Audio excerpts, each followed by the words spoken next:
En cas de démotivation, c'est très important tout de suite de formaliser une communication et de comprendre, de faire un diagnostic rapide pour pouvoir remotiver la personne. Tout de suite essayer de comprendre quels sont les freins, est-ce que la personne ne se sent pas assez impliquée, est-ce qu'on a besoin de la faire venir par exemple pour une étape clé, qu'elle prenne contact avec le client, avec les personnes sur site pour la remotiver.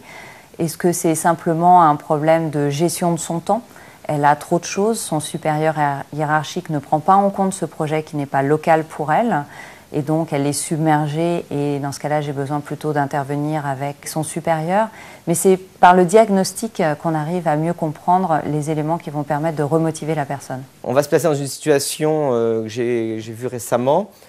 Un vendeur s'est retrouvé en échec sur plusieurs affaires et ça a duré pendant des semaines.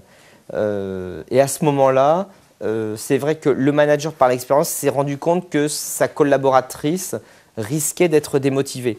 Donc dans ce cas-là, comment est-ce qu'il fait? Bon, déjà, il l'appelle plus régulièrement.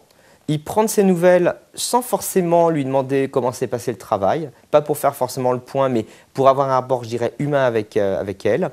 Et ce qu'il a fait surtout aussi, c'est que toutes les petites victoires qu'elle a eues, il lui a envoyé un mail pour la féliciter. Donc, il a été extrêmement présent avec cette collaboratrice qu'il a réussi à remotiver de cette manière. C'est-à-dire, elle a vraiment senti, et je pense que c'est important pour quelqu'un, elle a senti que derrière elle, il y avait quelqu'un qui l'aidait, qui la poussait pour aboutir de manière meilleure.